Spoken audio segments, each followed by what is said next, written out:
Okay, we can start.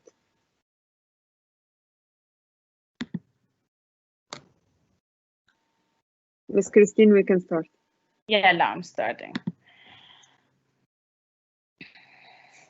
So hello, everyone. I'm Christine Farah. I'm the Learning Diversity Coordinator. Today, we are going to talk about child growth and development. In this webinar, I have with me Ms. Nanar, the school counselor. And hello, everyone. Hello, Ms. Nanar. Ms. Maha, Franjiye, Ms. Lynn Dargouth, and Ms. Rawan for our ICT support, always there. Please, if you have any questions, just post them in the Q&A questions. And during the webinar, when we have any discussion time or a question for you to think about, also you may post your answers in the Q&A questions. I'm sorry, it's just loading.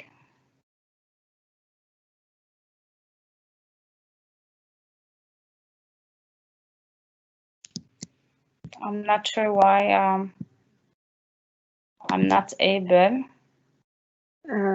We can see it. You can see it as a full screen? No, not as a full screen. I'm not able to do it as a full screen. If you click on slideshow and start from beginning. Yes. Doesn't show? Does it show? No. No. Okay. It's okay, Christine. It's because you're sharing Google Chrome, not this desktop, not the full desktop. That's why it's not working. Okay. I will try to maybe share again the screen. We're sorry, guys, for the issue. It's technical part. It's fine. Okay.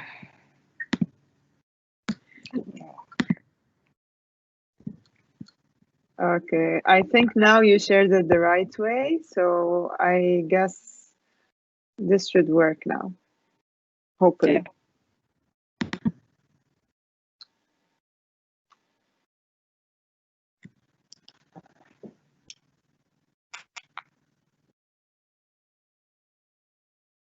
If you want, I can share mine. You want me to share my screen? I think it worked. All right.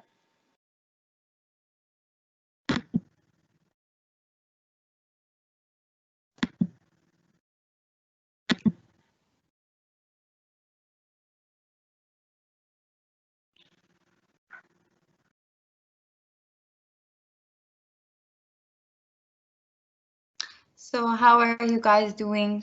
You can just answer on the Q&A part. How are you guys feeling with the lockdown?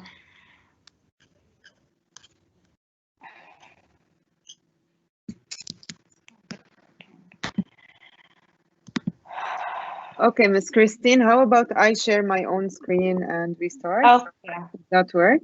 Okay. Okay, I'm gonna try to share my own screen. Okay. Yes. All right. So here I am, screen number 1. All right, here we go. Full screen. Is it working? Can you see my screen?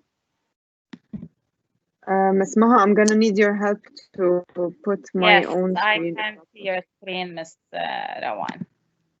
Yeah, but the audience, can they see it? Ms. Nanar, can you see the screen? Yes, Ms. Rawan, we can see it. And the audience as well? Yes. Okay, it shows. Sorry, guys. Yeah. Okay. There you go. So, thank you, Ms. Rawan. So during this webinar, we're going to talk about growth and development and how to spot red flags. So by the end of the session, these are the objectives. You will be able to identify developmental milestones, development from 0 to 5 years old, red flags, what would impact the child's development, some action steps that you might take as a parent, and what is the school role. So we're going to take maybe 30 seconds to think of this question. What do you think growth and development mean? Just going to give you 30 seconds maybe to type in the Q&A question. What do you think growth and development mean?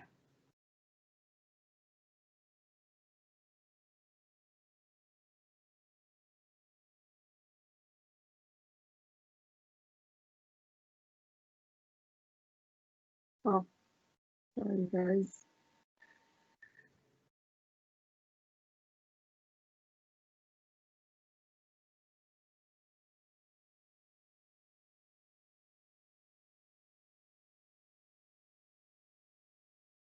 Okay.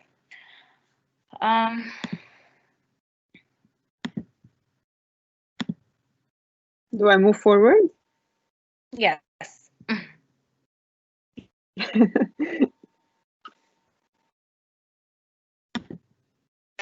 So we're going to talk first about developmental milestones. So what are developmental milestones? Developmental milestones are behavioral or physical skills that are seen in an infant and children as they grow and develop. So it could be rolling over, crawling, walking, talking. All of these are considered milestones. And the milestones are different from each age range. So there is a normal range in which a child may reach each milestone. So if we take an example of crawling, there is a specific age where a child should crawl or walk or talk. Can you move on, Ms. Rawan? Yeah. Developmental milestones are divided into two, development and growth. So when we talk about development, it's an increase in skills and capacity of function.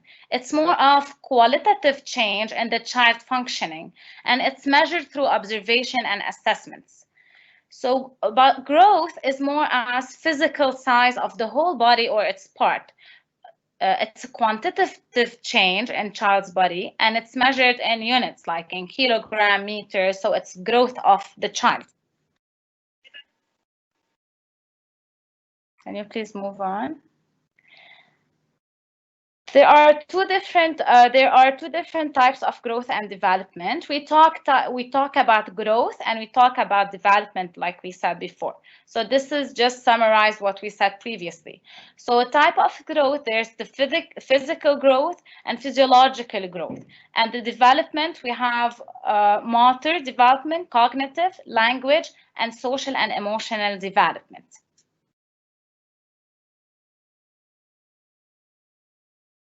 During this webinar, we're going to talk more about types of development because physical development, it's mainly the doctors who really measure this.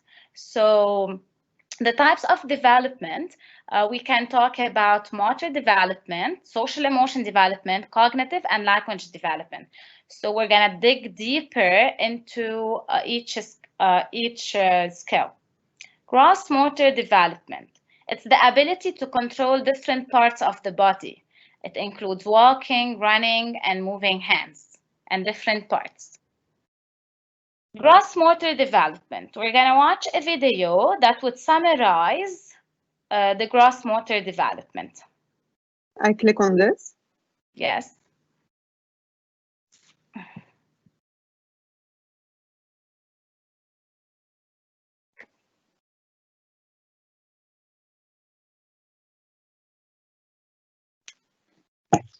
Maybe you don't hear me, right? No, we cannot hear the sound, Mr. Wan. Now we can hear it. Can you hear now? Yes.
Thank you, Ms. Rawan.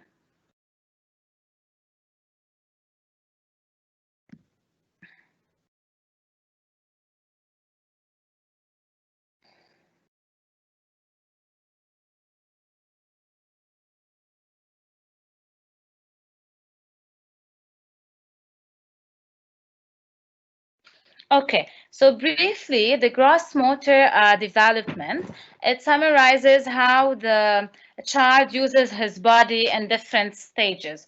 So, for example, from 0 to 3 months, the child can put up his head. At 6 months, he can sit up.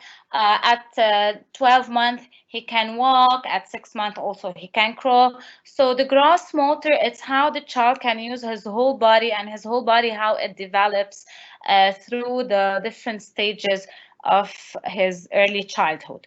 These are some fun some fun gross motor development that you can also use with your child to develop this motor ability.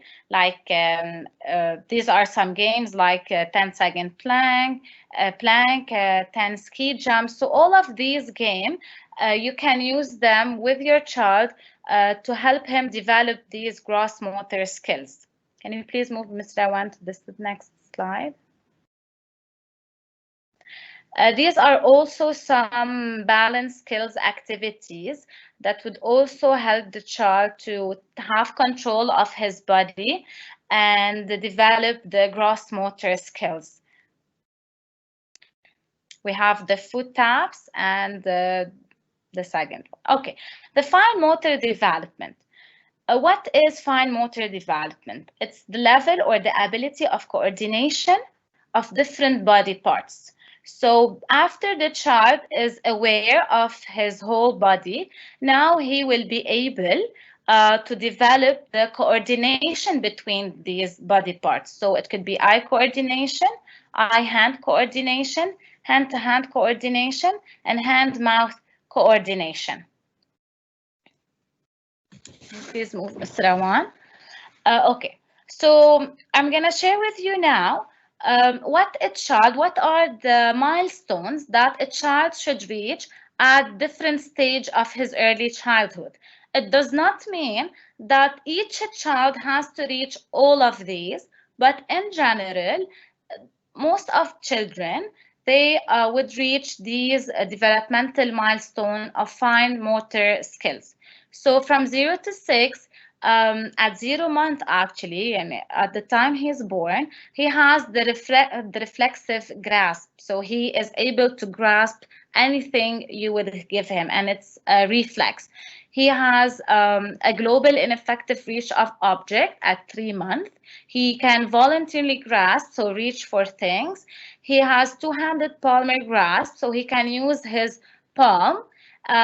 He has one-handed palmar grasp, and he can control the reach. So he is able or capable to reach something and control it. From 6 to 12 months, he reaches, grabs, put object in his mouth. And this is what we really see in this stage of childhood. We see children putting everything in their mouth. Controlled release of object, so he can take the object and release it. Have a static pincer grasp, thumb and one finger. He starts developing this grasp. He picks things with up one pincer grasp. Transfer objects from one hand to another. He can drop and picks up toys, and this is a great game children use. They always drop things and they make you pick it up, and they think, and this is a way to play. From 1 to 2 years, he is able to build towers of 3 blocks, put 4 rings on a stick, turns pages 2 or 3 of a book at a time. He is able to scribble. He turns knobs. He can paint with his whole arm. He can self-feed himself with minimal assistance. He is able to use singing to communicate. He brings a spoon to his mouth, and he holds and drinks from a cup independently. So up to 2 years, these are the fine motor skills that a child should develop. Can you please, yes. So we're gonna now from 2 to 3, from 3 to 4, and from 4 to 5. So from 2 to 3, he is able to hold a scissor. He is able to put in some beads and string. He holds a crayon with a thumb and a finger. He can imitate circular or vertical and horizontal strokes. He can paint with some wrist action. He rolls, pounds, squeeze, and pull Play-Doh. He eats without assistance. So this is up to 3 years old. From 3 to 4, he is able to build tower of 9 small blocks. He copies circle. He imitates cross signs. He manipulates a clay. He uses non-dominant hand. He snips paper using scissors. And at 5 years old, he is able to cut on line, copy his cross, copy his square, write his name, write numbers, copy his letter. Handedness is well established and dresses and undresses independently. So can you just please, there's I think one slide before. Yes. Can we go please? Okay. All of these fine motor skills, they really help a child develop. Maybe we do these activities every day in our daily lives, but they are really important in developing fine motor skills and gross motor skills of a child, and it would help him really adapt in a school life and in his early childhood. These are some fine motor skills activity that would really help a child reach the milestones at the age of 5. So, so we can see here in the drawings or in the pictures, they're holding some buttons and putting them on lines, or they're holding some pasta sticks and pasting them on shapes, or the game where a girl can just do a nail polish. It also helps a child develop his fine motor skill. Very simple games that children can do at home. They would really help them develop these skills and help them reach the milestone at a specific age range. Cognitive development. So now we're going to talk about cognitive development. The cognitive development is the ability to learn and understand, to deal with a new situation. Okay, so it includes memory, representational competence, which is the ability to use representation of reality, such as pictures, symbols, to perform logical operations. It's the attention, and it's the processing speed.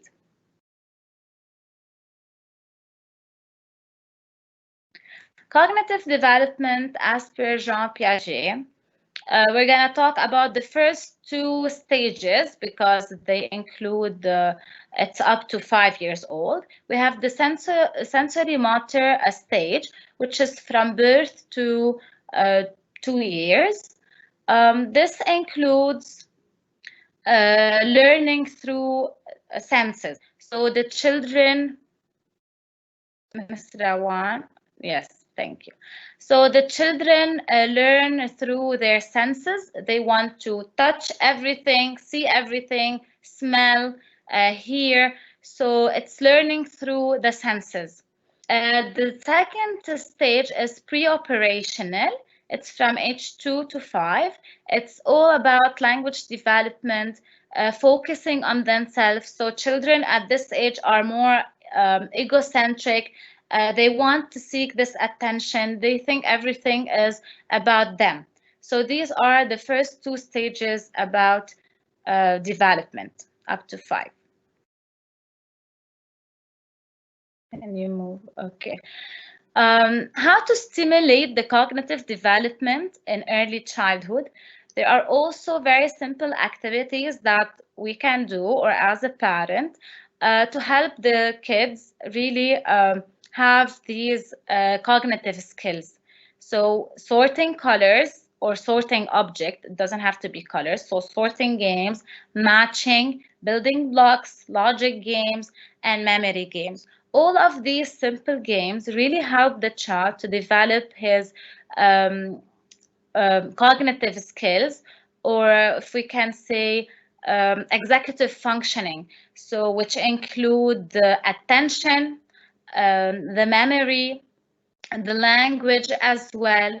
So all of these would help the child to develop these skills.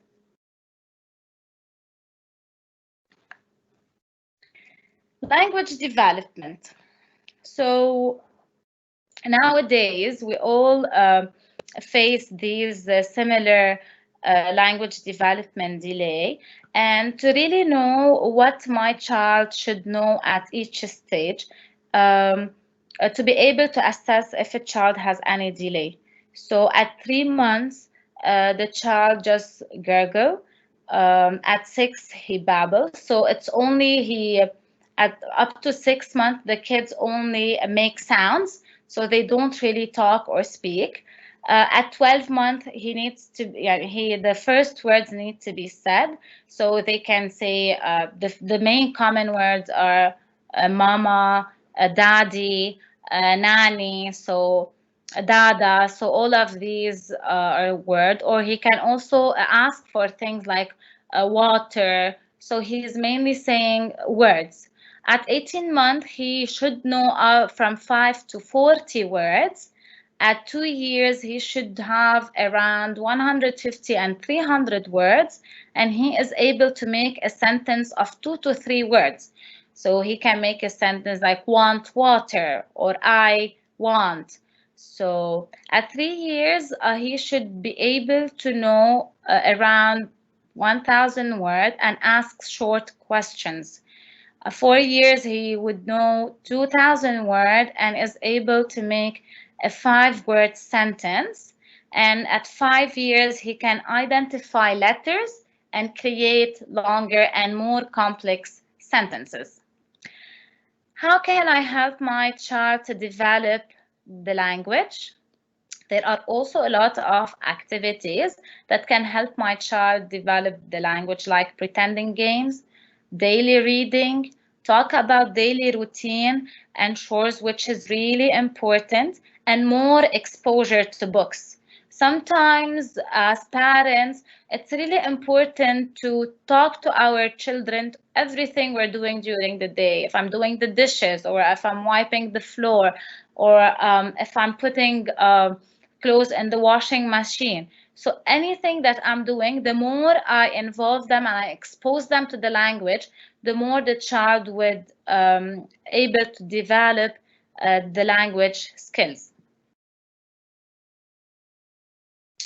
Now, Ms. Nanar will be talking about social and emotional development.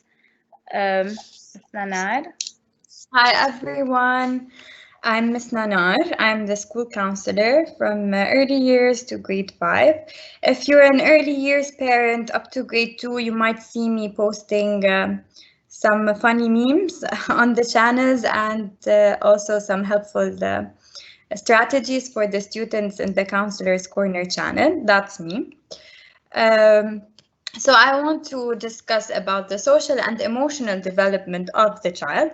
It means how the child starts to understand who they are, what they are feeling, and what to expect when they are interacting with others. Okay, so it's the development of being able to form positive relationships with others and to sustain these relationships. It's the development of experiencing a range of emotions and feelings, but also being able to manage these feelings and exploring and engaging with the environment around them.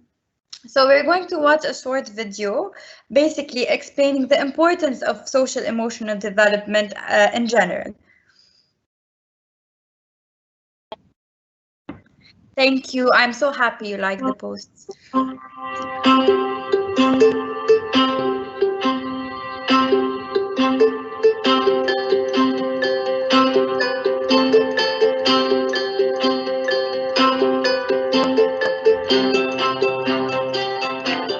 The latest brain research that's out there, this new understanding that children are learning from birth is really exciting. And I think it has sort of the capacity to change the way we interact with particularly infants and toddlers, but also preschoolers. What we've seen is a very significant shift from the 80s with sort of our focus on IQ and cognitive skills to a really impressive focus and a groundswell around social emotional development.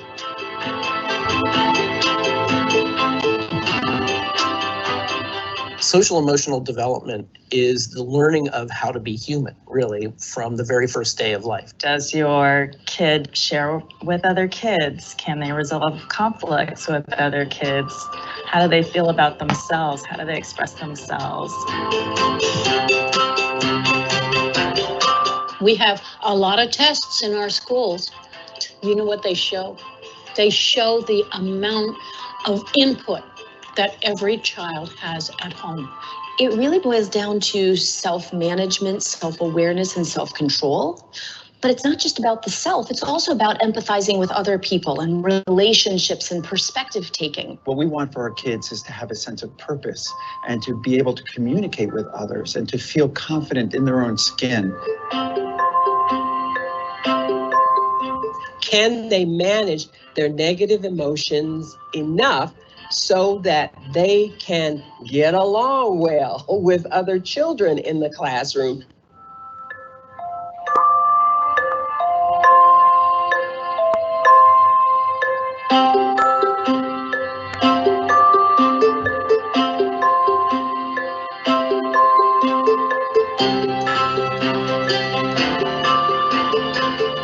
What you're doing is building their level of trust and security, and that's going to be their foundation of happiness and confidence for the rest of their lives.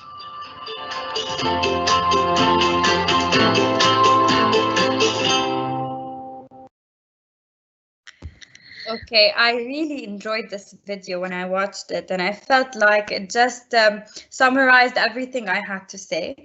Don't worry, I'm going to continue talking, but I really felt it highlights the importance of social emotional development. And as you know, in Wellspring, it's part of our mission and vision. So we have a lot of focus on social emotional development, and actually we have a PSE curriculum, which is the second step program, which directly and specifically targets all of these things that were mentioned in this video when it comes to problem solving, emotion management, empathy, and so on. Okay, so social emotional development as well, it focuses on, Ms. Rawan, if we can, yes, thank you. So it's learning how to interact with other people, as we saw in the movie, to understand and control our emotions. And babies, actually, they start to develop these relationships with the people around them from the moment they are born. Okay, and the process of learning to communicate, to share, to interact with others, it takes many years to develop. Excuse me. And also the ability to control our emotions and behavior is a long process. It's ongoing, and it sometimes might even take to teenage years, to adulthood, young adulthood. I mean, even as adults, we always reflect and we always try to improve how we're managing our emotions, how we're perceiving, how we're maintaining our relationships. So it's, I believe personally, that this development never stops. We are ongoing learners. We're growing every day.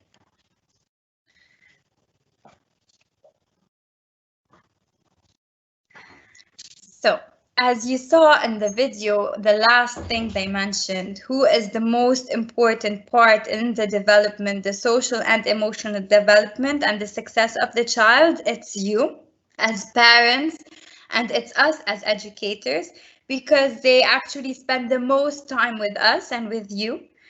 So being caregivers is the biggest role that we play in social emotional development, because you as parents are offering the most consistent relationship for the child, because you are having that trustful, that positive relationship with your child. Consistent relationships with their parents and with the teachers and with other adults, they help the child learn more about positive relationship, about healthy relationships. They help them explore their emotions in safe environments and in predictable interactions. So I've put these two pictures here on the side. To a child, love is spelled with time, and it's not just about just sitting there together, it's the quality. So you could have just a 2-minute conversation with your son or daughter, and it could mean the world to them. It's just being present, it's being there, being mindful of the moments that you have with each other.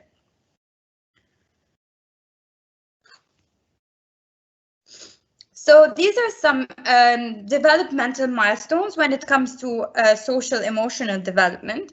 So basically, by the age of 3 and 4, your child will be able to start sharing toys, initiate games and play with others, or even make up games. They can follow simple rules for games, but definitely they always want to win. So it's normal for a child at the age of 3 and 4 to always want to win.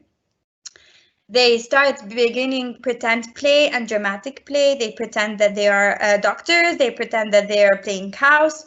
They might be bossy and defiant because this is where they start testing their limits and their boundaries. They are starting to show more the independence, whether it's play, whether it's because they started school and so on. They experience a broad range of emotions. Maybe they don't know how to name them all, but they experience them. And they start becoming less egocentric. They start understanding that the whole world does not revolve around them. There are other people around, and even tempered and cooperative with their parents more so. And they start showing attachments to specific friends.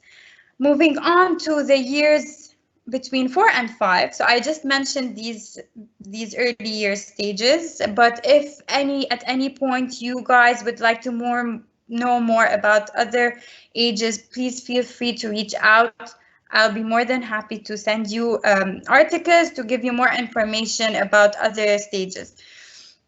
So as the child grows, they will start to be able to express more awareness of the people around them, how they feel. They will start playing games and they will listen to other people when they're speaking. They will understand what's right and wrong. They will stick to some difficult tasks even though they're like frustrated, but they will be able to tolerate it more. They might start to like to change the rules as they go when they're playing a game, but they get better at sharing. They show like more awareness of things that are fair or good and bad behavior, and they start developing more and more friendships. So as you can see that the development is progressing. So as we said, it's our job as caregivers, as teachers and educators, because we spend a lot of time with our young learners to foster a healthy emotional development. So here are some tips. And I know when I'm going to share them, they're going to sound supernatural to you. You're going to say that, oh, this is something that's innate, that we already do it. And yes, you already do it. So it's just a simple reminder of things. Number one, your child should know their thoughts, feelings, and efforts matter. So whatever your child is feeling, if they come and share it with you, first thing you have to do is validate. Okay, let them know you're listening when they share. So when they say, I'm hurt, I'm sad, avoid saying, oh, that's nothing to be sad about. You know, just say, I understand you're sad. I would be sad if I were you. And then move on to discuss other things. So the first and number one thing is that show them that you care about how they feel and you want to listen to them. Help your child use their words and describe their feelings. So you might notice your child being upset, throwing things around. Use words to help them describe this feeling. So like it's written here, I can tell that you're frustrated. I can tell that you're angry. And would you like to tell me why you're feeling this way? And so on. So use the actions and use words to describe the actions that your child is showing. Number 3, acknowledge difficult feelings and give your child strategies. So it's okay. We're allowed to feel a range of emotions, and there's no such thing as bad feelings and good feelings. Feelings are always okay. We just have to know how to deal with them. And you know, this ideal, the la la land that we're always supposed to be happy, it does not exist in life. We face struggles, we face frustrations, and you know, this pandemic was the biggest example of all. So it's something that we can't control. And so we have to learn to manage all these different emotions, and you can be the model. You can model these strategies for them. You can help them by talking to them, by breathing with them, by hugging them sometimes, maybe singing a song together. So these are different strategies to help them manage their emotions. And definitely encourage your child to practice thinking about how others feel, and this is called empathy. So when you're reading a book, when you're watching a movie, ask your child, how do you think this boy feels when he lost his dog? How do you think this mom feels that I don't know what happened to him? You know, these questions that trigger the idea that the child should put himself in others people's shoes to understand how they feel. And this in turn will help them with their interactions in life, in friendships.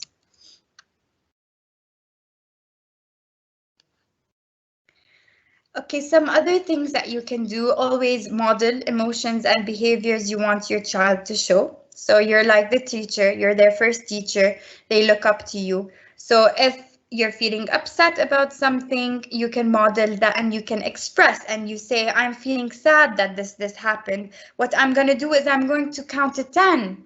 And this is you modeling a strategy to your child. Be responsive, like we said, validate their feeling, talk to them, acknowledge their feeling, ask open-ended questions like, what would you do to solve a problem? Or how do you think is the best way to solve this problem? So you're encouraging problem-solving skills and you're scaffolding for them.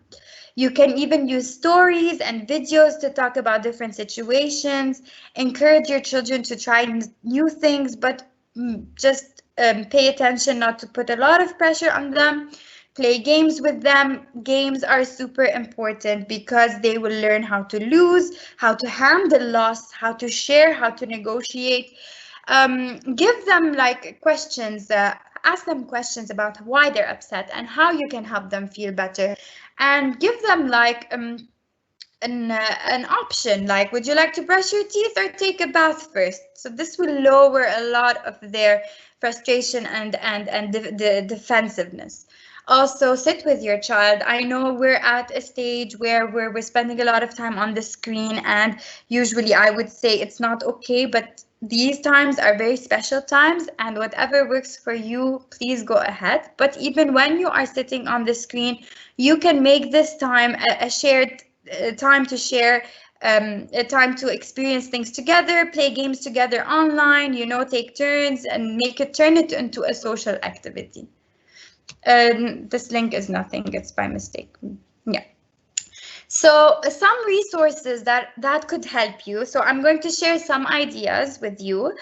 You can have like a printout of something that's on the screen, which is how are you feeling, or you can make it at home simply by drawing with your child. You can turn it into an activity.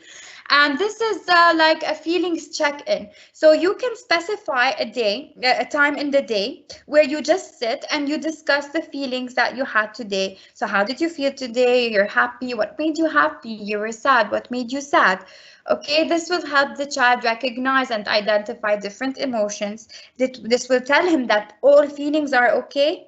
And this will tell him that it's safe to discuss feelings with you as parents, and that how everyone feels is important. So how you feel is important and how they feel is important. So what things you can talk about, you can draw about the feeling, act about it, read books about it, videos, name a time where they felt the same but more or less, you know, how it sounds like, how it looks like, and just have like discussions about feelings in general.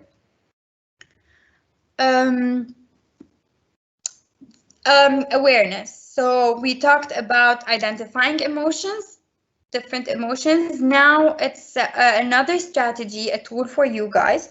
You can also have this, and this will be shared with you, but please reach out if you need any resources. So this will help the child be aware of how he is feeling. So as you can see, blue zone is rest area. If they're bored, they're tired, like they're below.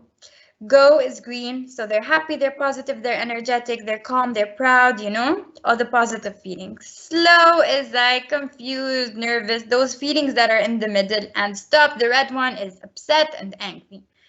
When the child is aware of where they stand, it's the first step.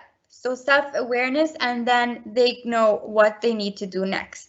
So I know that if I'm in the red zone, I need to calm down. If I'm in the yellow zone, I need to ground myself because I might be feeling confused and nervous. If I'm in the rest area, it's okay. I just need to rest a little bit, have some positive thoughts, you know, all those things. So it's really important. Another tool, another area that we can focus on, a strategy, is animal breathing. So here are some fun breathing activities that you can do. This is snake breathing. So you breathe in, you pause briefly, and then you breathe out slowly while you make a hissing sound. So it's like, so these are funny things that you can do. And this thing you can go, when we send it to you, the PowerPoint, it's a really nice mindfulness exercise that you can do with your family, yourself, with your child, you know. These are really helpful to calm yourself down.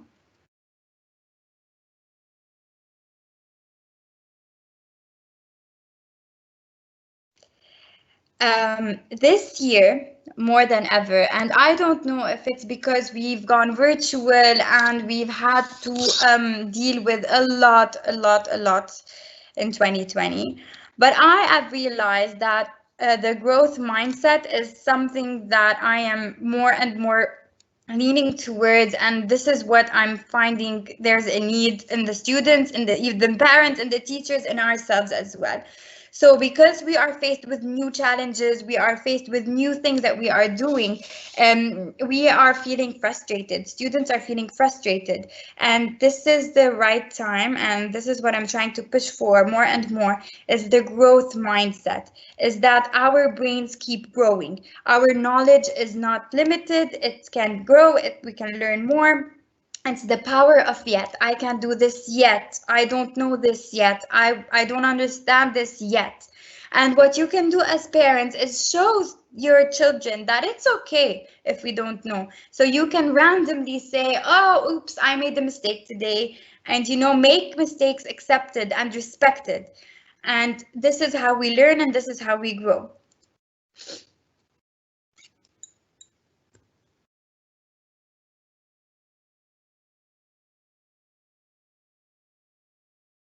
Let me see. Okay. So these are some statements that you can say in order to train your brain. You can have this printed out and put in the room whenever your child is feeling frustrated with a task, with anything. It's okay. These frustrations, they help them grow. They help them learn how to manage their emotion. And this is what you can teach them. You can teach them, instead of saying, I can't do this, they can say that I'm gonna try my best. For example, what else? Let me see.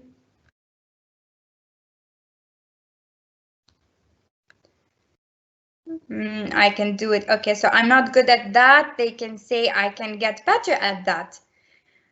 When they say I'm gonna give up, we can say another question. Instead of I'm gonna give up, we say, what strategies can I try? If they're comparing themselves, that person is smarter than me, they can shift their brain, their thinking, into saying I can train my brain too. So these are a lot of statements that they can tell themselves that you can work on together. Okay, I know I've shared a lot of strategies. Like that? Yeah, it's okay. So I have a few more strategies. I'm going to be quicker. I'm sorry if I'm talking too much because I really get passionate about these things. I'm just gonna refresh my page. I'm sorry. Do you want me to try, Ms. Rawan, to share my screen? I will share my screen. I have it downloaded. Okay, thank you, Ms. Christine.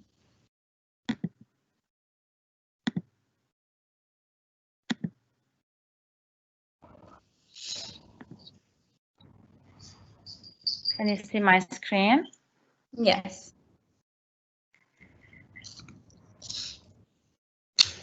Yes, it's good. Okay, so these were the statements I was telling you about that were related to the growth mindset, and which I believe that are very helpful, especially these days.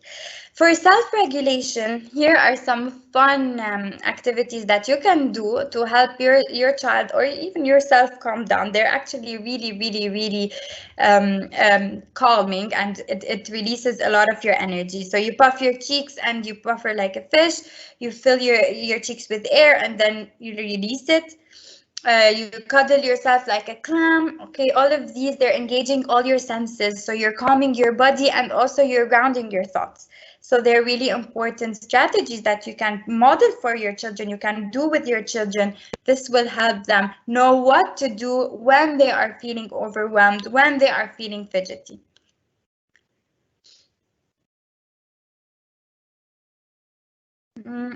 And finally, your words matter. Your words are actually the most important thing.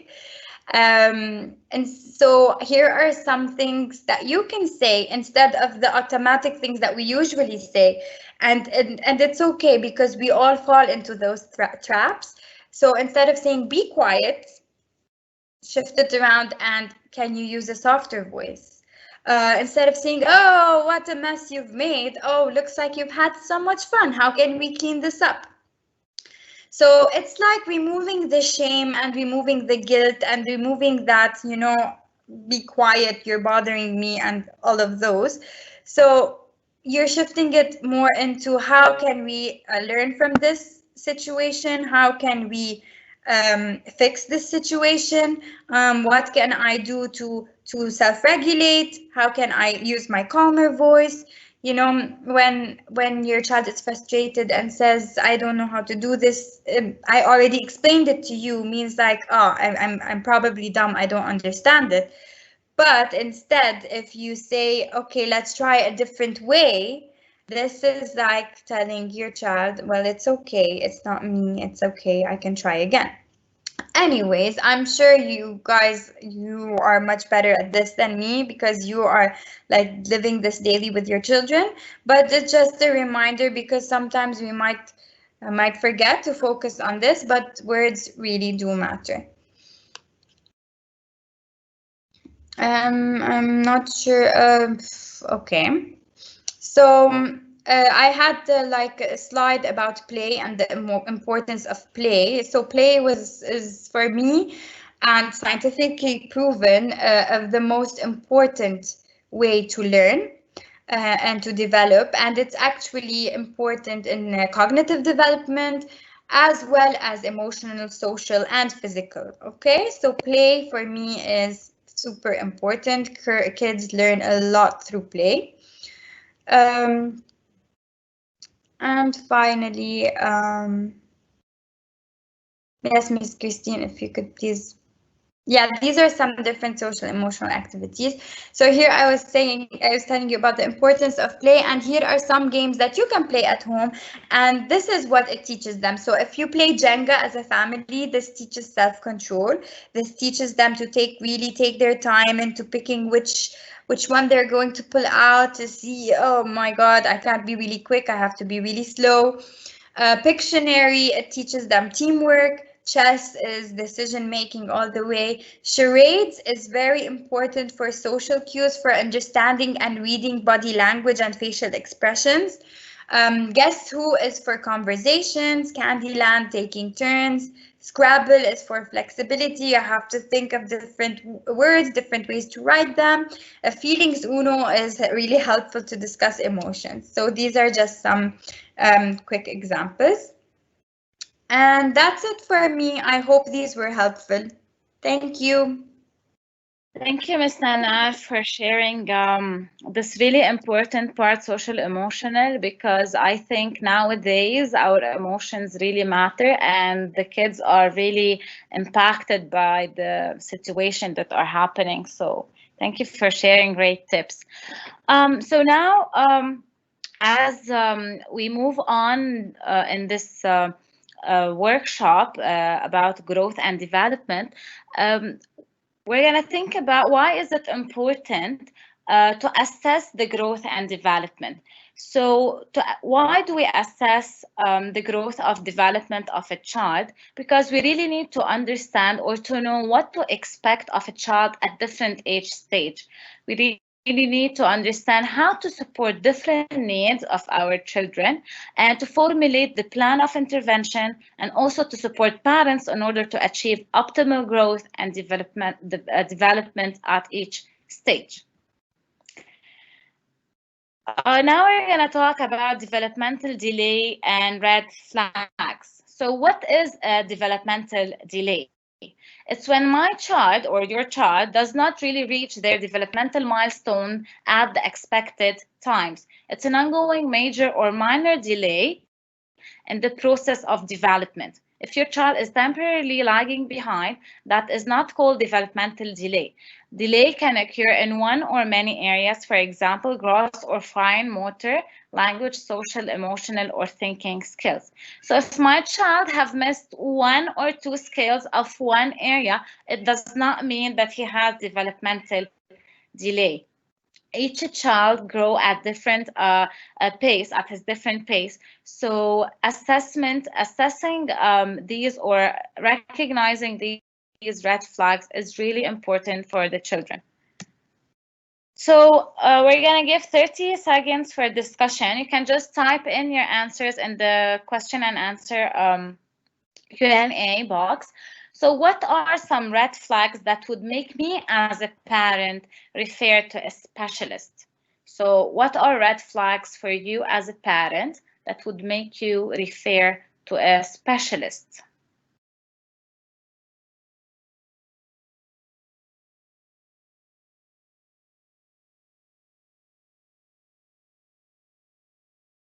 Okay, you can type in your answers while we're moving on. So developmental delay and red flags. So this is a checklist that would help you up to 18 months to know if your child has any delay in his growth and development. So at 12 months, you need to check if your child can clap his hands when he's asked. He can push his arm through a sleeve while dressing. He picks a small object using a pencil grip. It means finger and thumb. Puts a toy down and then takes hands off it. At 18 months, says 8 or more words, says 2 to 3 words representing different ideas, and walks downstairs with assistance. So it's true that this is a checklist. It's mainly about fine and gross motor skills. As we talked about the milestones in previous slides, whenever you feel that your child is missing one of the milestones, it does not mean that there's one thing that he's not doing at this age. But if there's something that he's missing, more than one milestone that he did not reach at a specific age, this means that I need to be alarmed, I need to be alerted, and I need to refer immediately to a specialist. So if I say my child is not able to sit up at age 9 months, this means this is a red flag. I need to refer to someone. If I notice that my child did not say any word at age 1 year and 2 months, this means that this is alerting and I need to check a specialist. So these milestones that we've shared will help us really assess my child's development. So what would impact the child's development? So the environment, it should be rich and it should be stimulating at home. It should foster healthy and growth and brain development by providing a child with love, emotional support, and opportunities for learning and exploration. So the environment of the house is really important.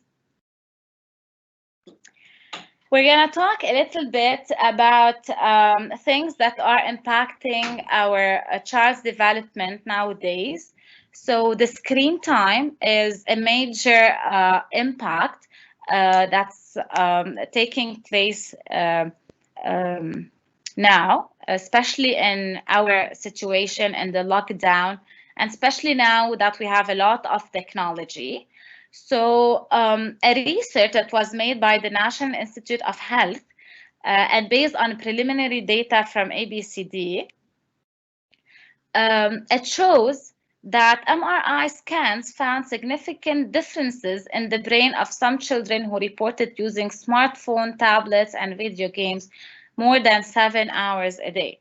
I'm sure maybe kids are not sitting that much on the TV, but children who reported more than 2 hours a day of screen time got lower score on thinking and language tests.